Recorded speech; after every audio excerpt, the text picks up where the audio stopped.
Namaste. Another beautiful moment to read a chapter of Swami Anand Arun's book, Lone Seeker, Many Masters.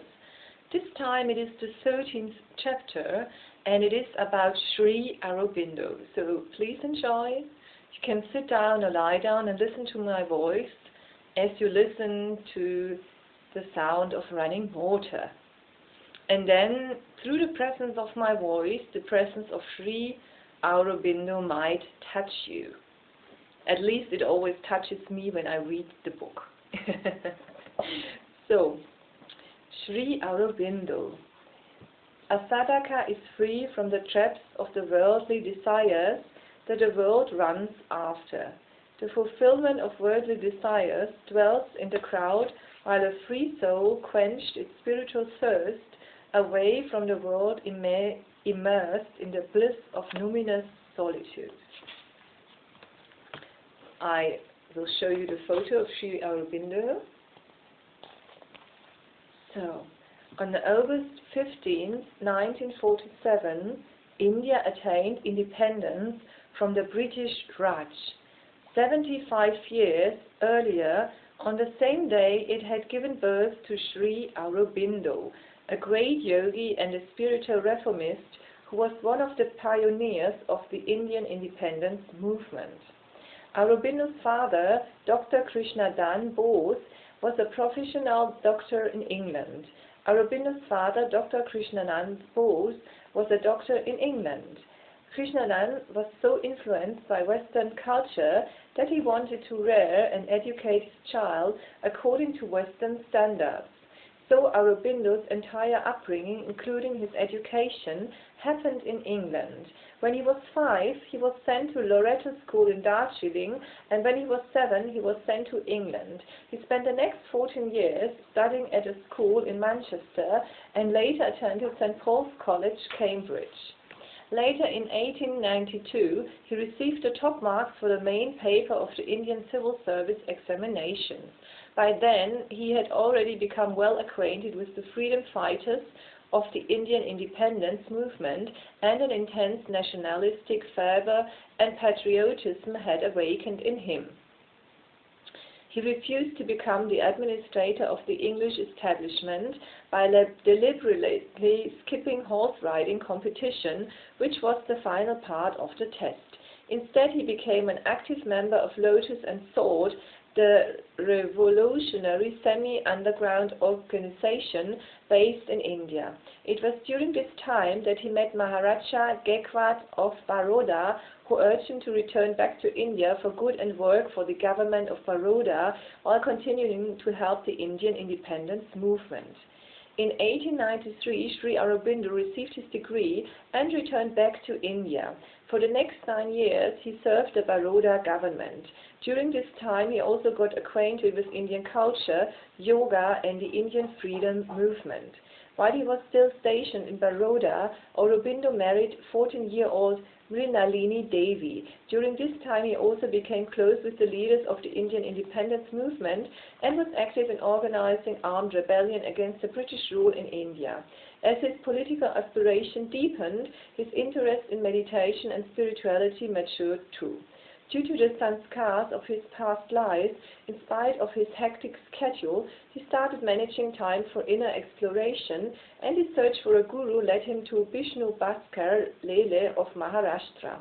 Lele could see great potential in Aurobindo. He urged him to spend some time with him and meditate together. It was very difficult for Aurobindo to arrange free time, but he managed 3 days out of his busy schedule. He meditated in seclusion with Lele for 3 days and had a deep experiences of meditation.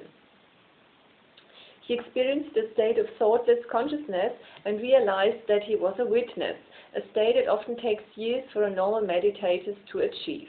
Lele was very much impressed by the progress and advised Aurobindo to leave his worldly affairs and devote full time to meditation. Aurobindo felt that leaving India under the British rule to go and meditate would be escaping the need of the moment and didn't agree to do so. However, he continued meditating regularly. He started to get instructions and inspirations from within during his meditation. He shared his experiences with Lele, who was very happy to hear them.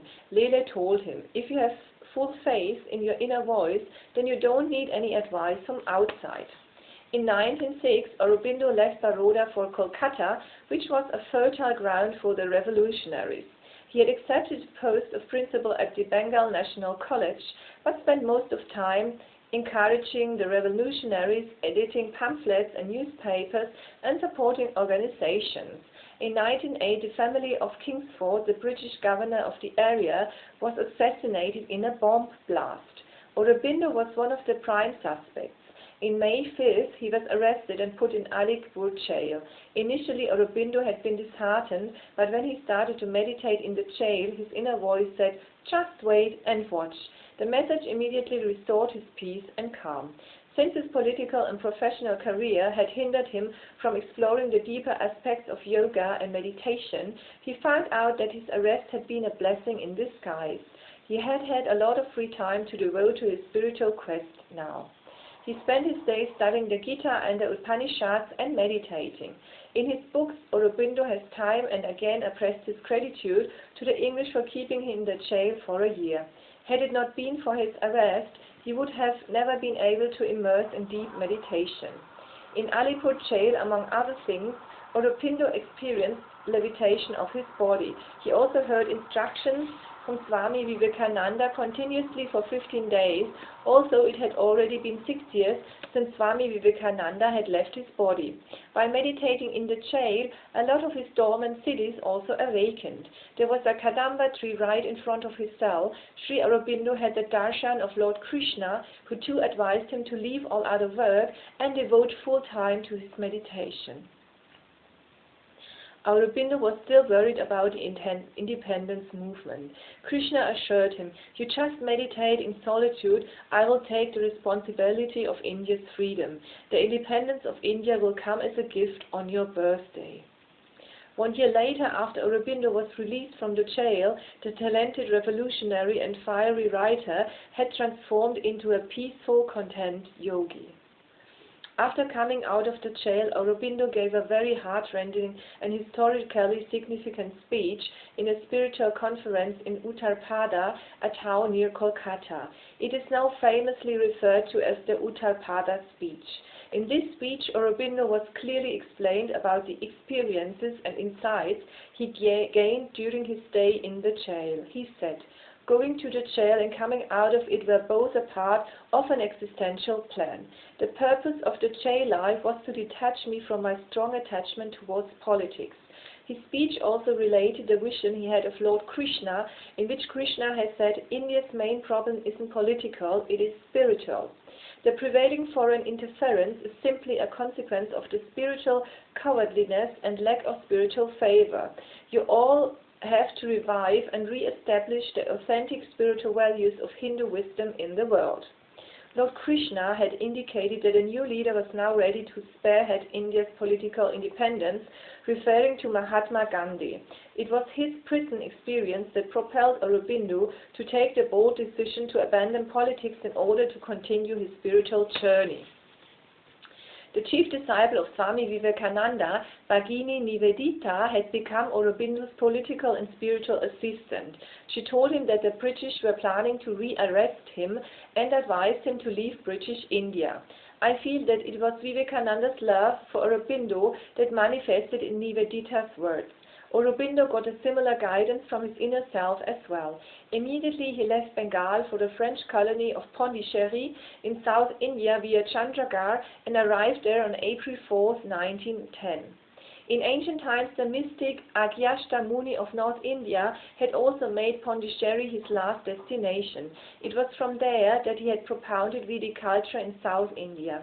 In the ancient text of the Ramayana, there is a beautiful description of how Ram had met Agyastha Muni and received his blessing and spiritual power before winning the war with Lanka. To revive the same old Vedic culture, another North Indian yogi, Shri Aurobindo, reached Pondicherry, where he established his ashram and spent the rest of his life there. In its initial days, the ashram was very poor, and Aurobindo lived there with 3 other seekers. There was not even a bathroom in the ashram, and the ashramites had to take a shower under the public tap and even had to share the same towel. There was only 1 lamp in the ashram, under which all the activities were carried out once it got dark. Every evening, Aurobindo received a stick of candle to read by. In 1912, Aurobindo wrote a very poignant letter to his friend, Motilal Roy, which depicted a state of poverty in the ashram. The letter read, "There is only half a rupee left in the ashram fund, while 6-7 people are sheltered in it. Immediately send us 50 rupees. All our physical, mental and spiritual energy can be used to attain these 50 rupees. I know that the divine shall take care of us, but it has a very bad habit of making one wait till the end."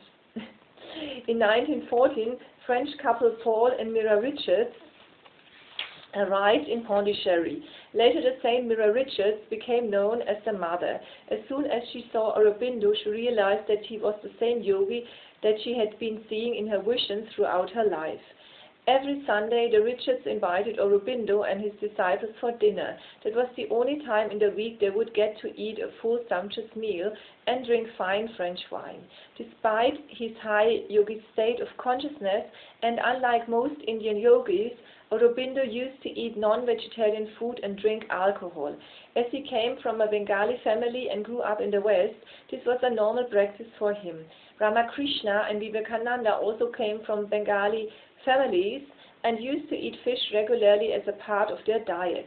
Even today, fish is accepted as a part of the daily meal in Ramakrishna ashram. A devotee of the South Indian enlightened master, Raman Maharshi, a contemporary of Shri Aurobindo, had complained to him about Aurobindo's consumption of meat and wine. Raman had instead praised Aurobindo. He was born in a Bengali family and grew up in the West, that's why he has such eating habits. Don't evaluate a yogi through his habits. Aurobindo is in a very high state of yoga. Later, Aurobindo, seeing that non-vegetarian food and alcohol was hindering his spiritual practice, quit both and turned vegetarian. Today, all the Aurobindo ashrams are fully vegetarian. In 1920, the mother divorced her husband and started to live permanently in the ashram and took the full responsibility of running it. After this, Aurobindo confined himself in his room. 24 November is celebrated as the Siddhi Divas of Shri Aurobindo.